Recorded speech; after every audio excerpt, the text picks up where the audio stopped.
Welcome, everyone.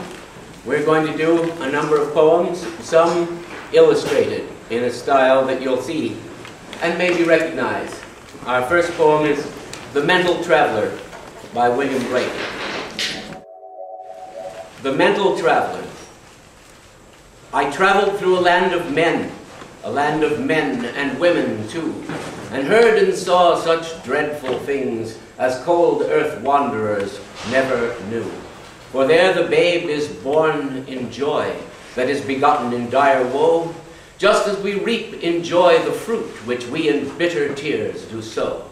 And if the babe is born a boy, he's given to a woman old, who nails him down upon a rock, catches his shrieks in cups of gold. She binds iron thorns about his head. She pierces both his hands and feet. She cuts his heart out at his side to make it feel both cold and heat. Her fingers number every nerve, just as a miser counts his gold.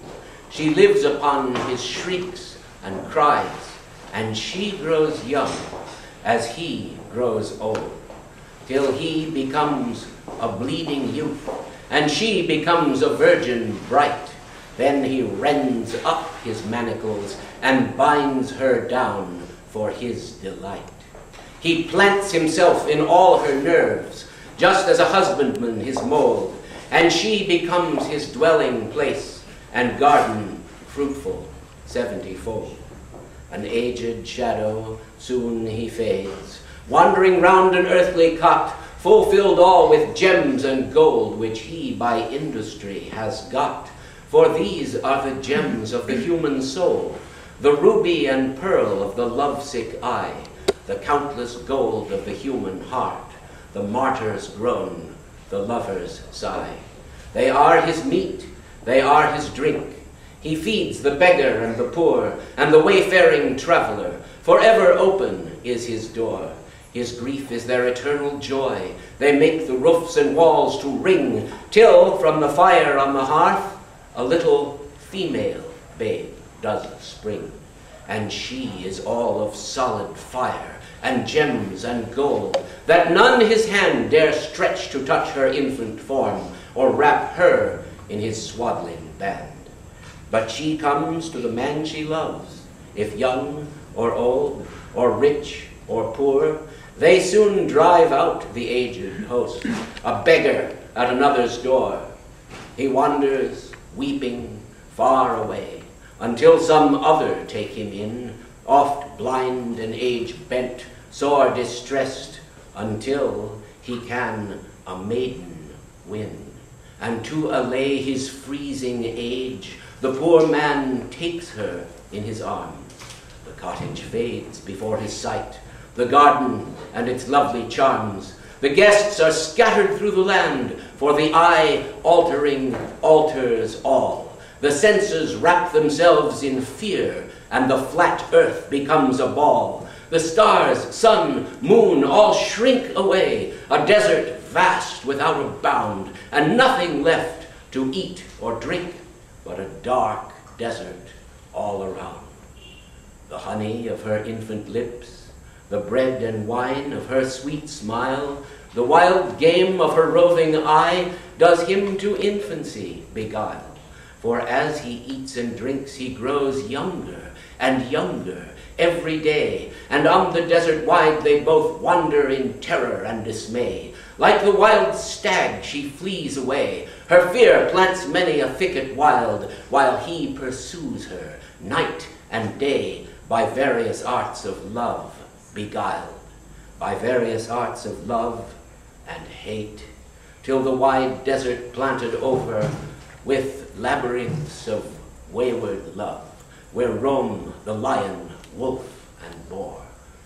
The trees give forth sweet ecstasy to all that in the desert roam, and many a city builded here. and many a pleasant shepherd's home. But when they spy the frowning babe, terror strikes through the region wide. They cry, the babe is born, and flee away on every side. For who dare touch that infant form? His arm is withered to the root. Lions, wolves, boars, all howling flee, and every tree does shed its fruit. And none dare touch that infant form, except it be a woman old. She nails him down upon the rock, and all is done as I have told. Thank you.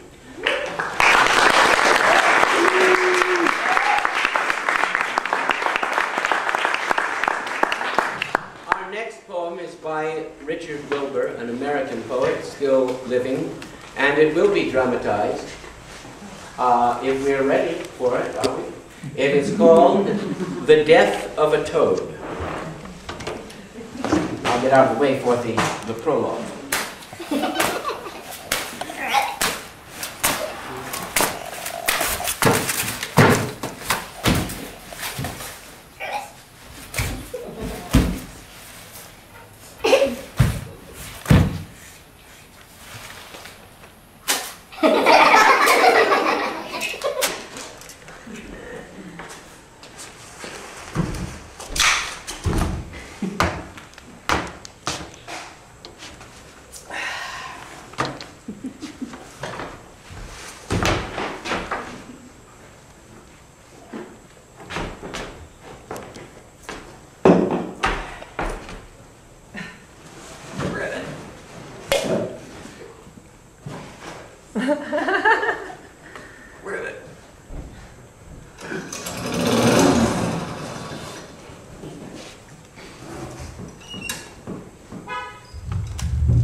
A toad the power mower caught, chewed and clipped of a leg, with a hobbling hop has got to the garden verge, and sanctuaried him under the cineraria leaves, in the shade of the ashen, heart-shaped leaves, and a dim, a low, and a final glade.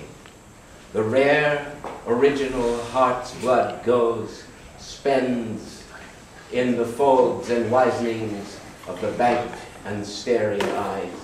He lies as still as if he would return to stone, and soundlessly attending dies. Toward some deep monotone, toward misted and ebullient seas and cooling shores, toward lost amphibia's emperies. Day dwindles, drowning, and at last is gone in the wide and antique eyes which still appear to watch across the castrate lawn the haggard daylight steer.